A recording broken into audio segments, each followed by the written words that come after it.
Assalamualaikum warahmatullahi wabarakatuh. Waalaikumsalam warahmatullahi wabarakatuh. Alhamdulillah wassalatu wassalamu ala asrafil anbiya'i wal mursalin sayyidina wa maulana Muhammadin wa ala alihi wa ashabihi ajma'in, amma ba'd. Puji syukur kita panjatkan kehadirat Allah Subhanahu wa taala yang alhamdulillah pada siang hari ini kita masih diberikan kenikmatan Allah Subhanahu wa taala sehingga kita bisa melaksanakan perkuliahan yang ketiga, artinya pertemuan ketiga. Marilah kita sebelum kita memulai mengucapkan basmalah sama-sama. 1, 2, 3. Bismillahirrahmanirrahim. Sebelum kita mulai, kita absen dulu ya.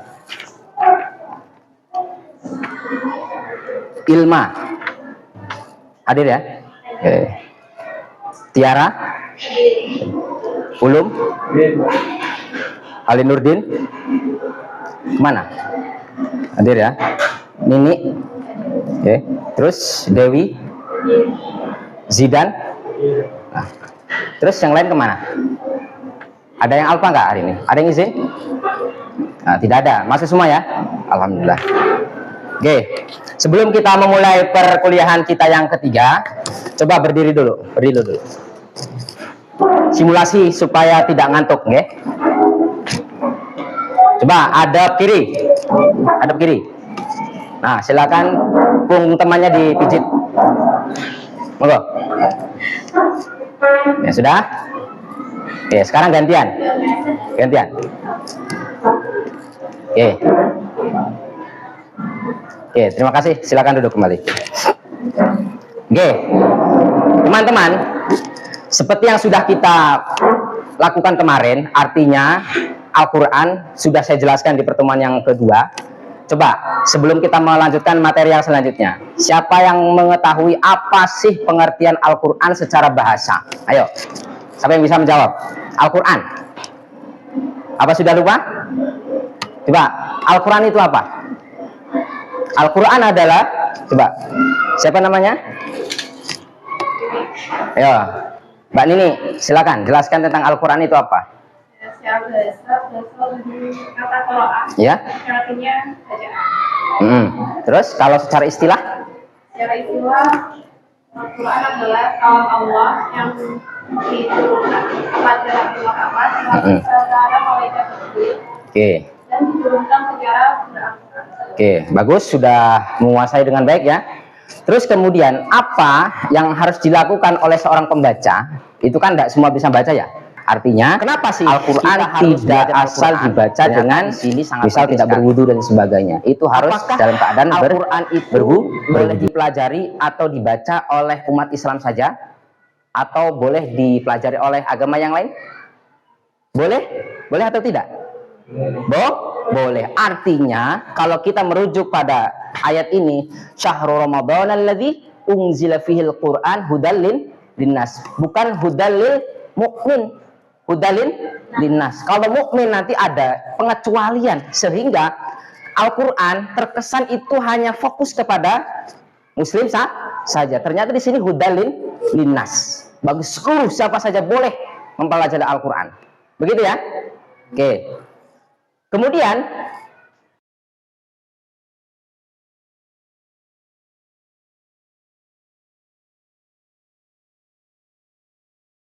apa makna tahsin? Tahsin artinya apa? Ayo, ada yang tahu? Tahsin itu artinya apa? Berasal dari hasanah, memperbaiki. Apa yang diperbaiki? Bacaan. Apa yang bacaan apa? Al-Quran. Maka disebut tahsinul Quran. Memperbaiki bacaan-bacaan di dalam Al-Quran. Oke, itu secara pengertian seperti itu ya. Kemudian,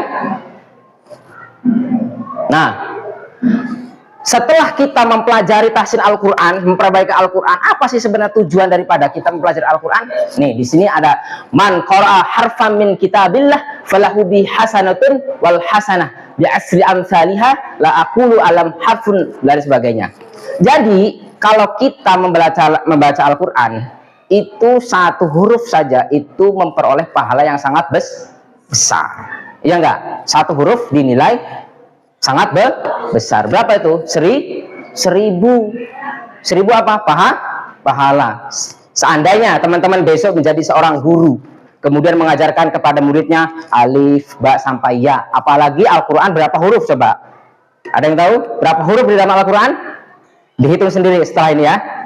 Nah, banyak sekali. Apalagi ini profesinya besok akan menjadi seorang guru, seorang mufassir, seorang pengajar Al-Quran, maka sangat banyak sekali pahalanya. Iya enggak? Maka akan memperoleh namanya tuh Iqra'ul Quran fa innahu ya'ti yaumal qiyamah syafi'an li ashabih.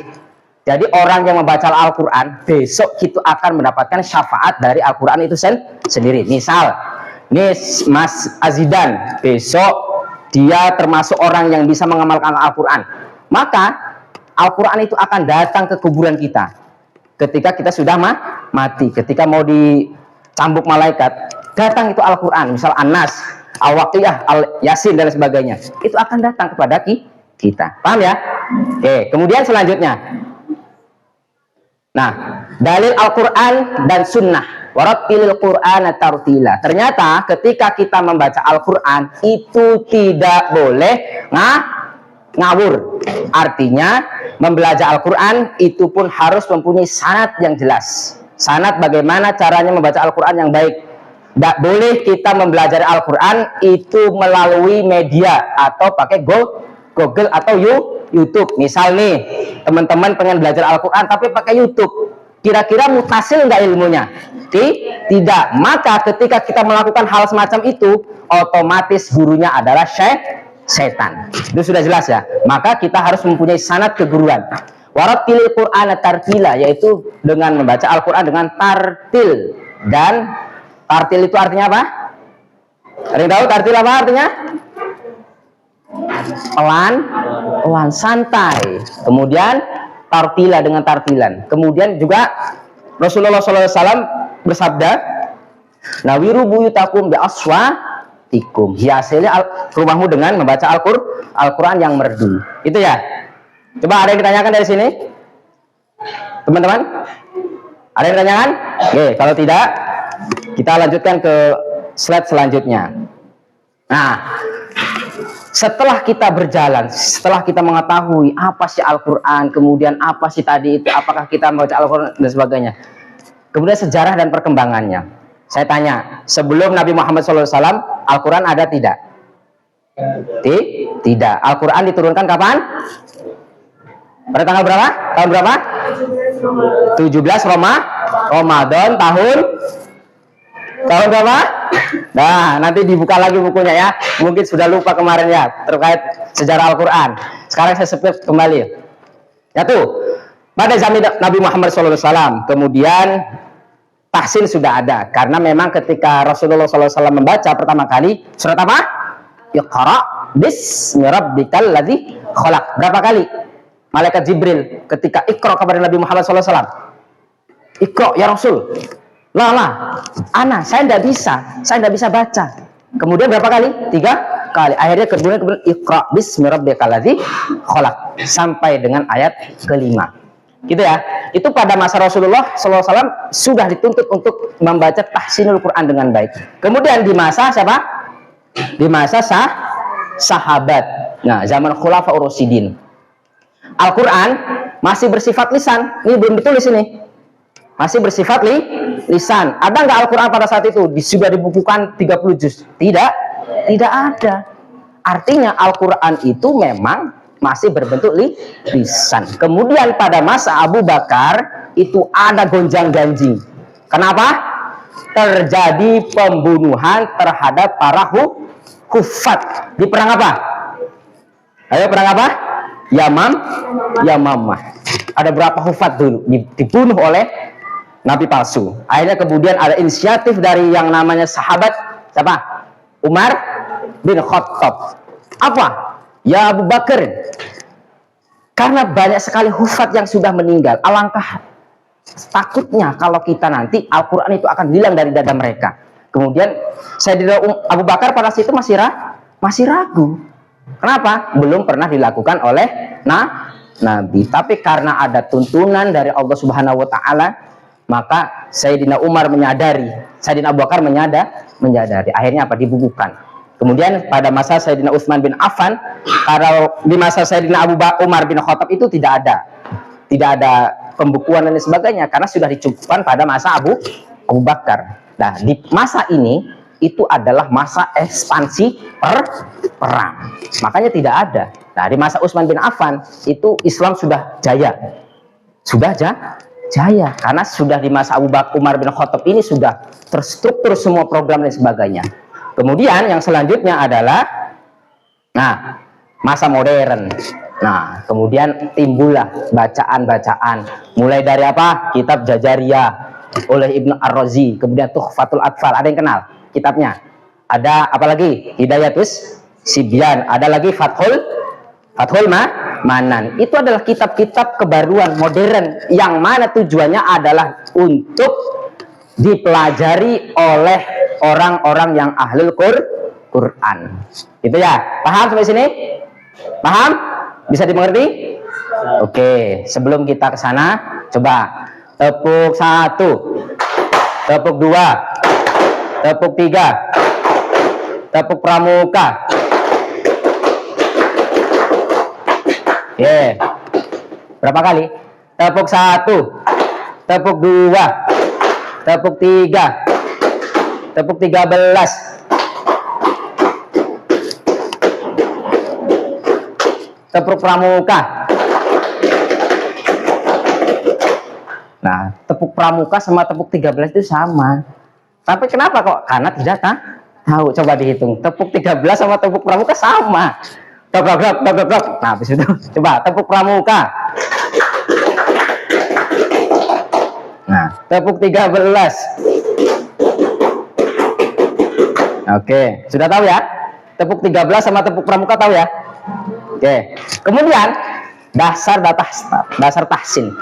Apa sih landasan kita untuk mempelajari tahsin itu apa sih sebenarnya? Satu, untuk supaya kita itu konsisten di dalam membaca tanda-tanda panjang. Harus konsisten, nggak boleh ini panjang, ini pendek. Padahal kita sudah mempelajari itu semua. Kemudian tidak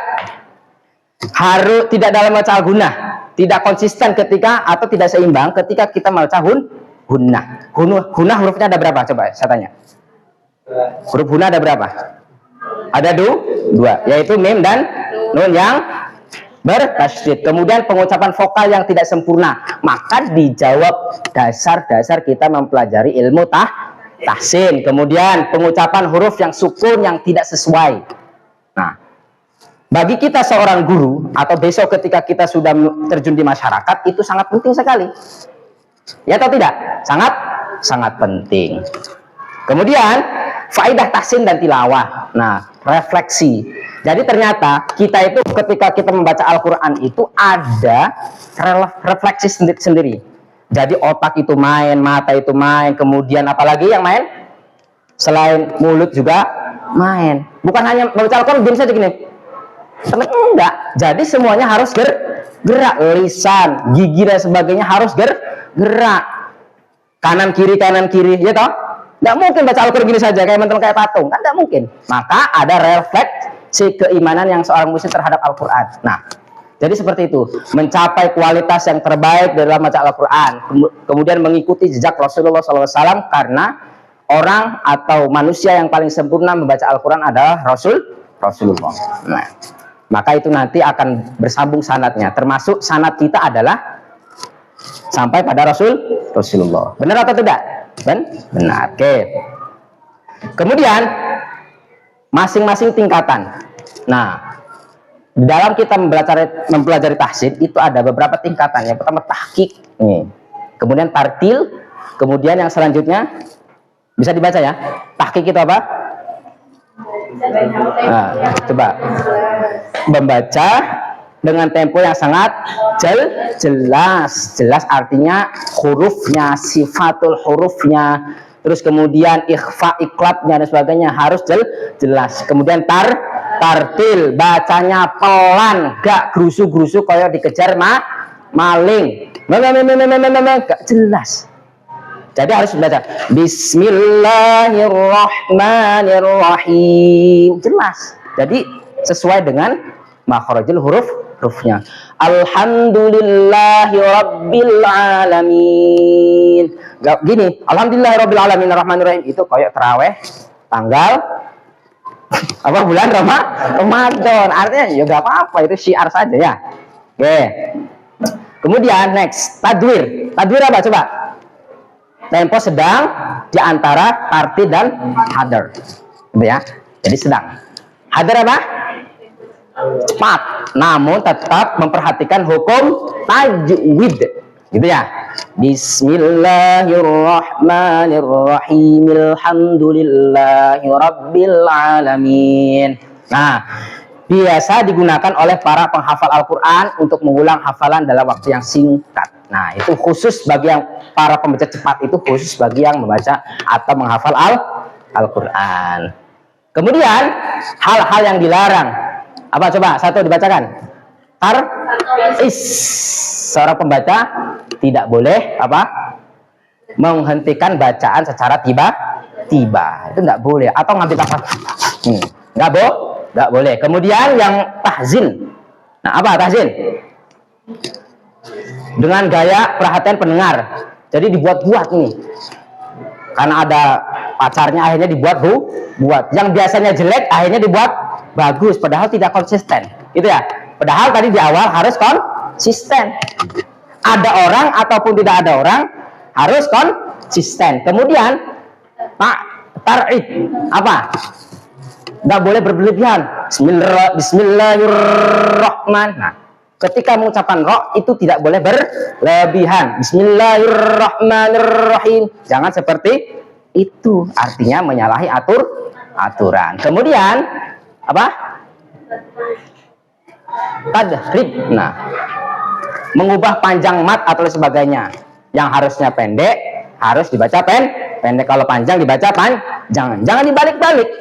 Itu ya, harus istiqomah. Kemudian tarji apa? Membaca dengan nada rendah tinggi berulang-ulang dalam satu mat. Jadi harus sama rata. Kalau dia mat tobi'i semua. Tapi kan harus tetap lihat bagaimana hukum yang ada di Al-Qur'an gitu ya.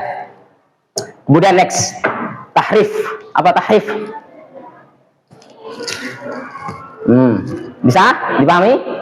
Kemudian membaca dengan riya atau pamer. Kalau kita membaca Al-Qur'an nggak boleh pamer. Nah, ini salah satu makharijul huruf yang harus kita pelajari.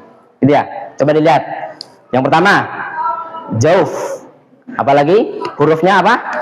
Waw, ya alif. Kemudian khalaq atau huruf idhar. Ini ada. Kemudian huruf lisan. Seandainya lisan kita sariawan, bisa nggak kita menggunakan huruf ini? Sariawan di seluruh ilat kita. Ayo, kita sariawan satu saja sudah kesulitan, apalagi semuanya misal. Karena mungkin ada sesuatu. Tuh. Maka huruf lisan itu nanti menentukan. Jadi kalau semisal lisannya itu pendek, pernah melihat lisan pendek? Artinya lisannya itu tidak sempurna, maka dia akan cedal. Bismillah. Nah, tahu ya? Nah, itu. Kemudian syafatain. Syafatain hurufnya ada berapa? Mim, wawu, dan ba. Gitu ya. Huruf apa itu?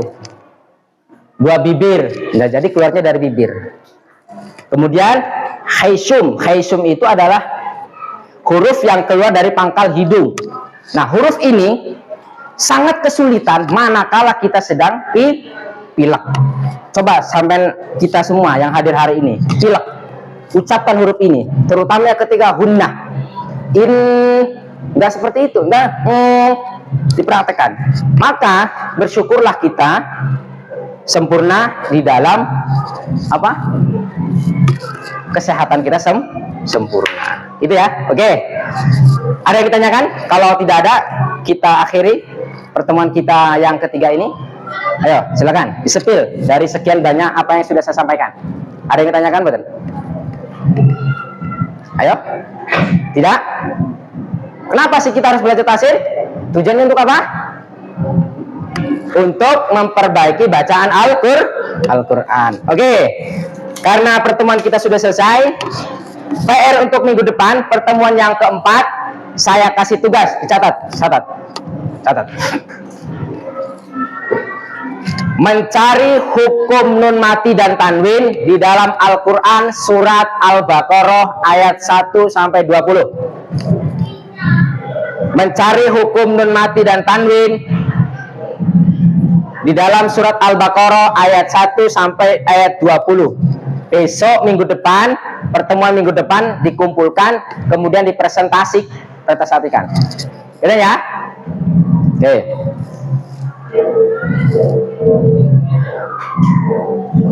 Sudah? Oke, coba.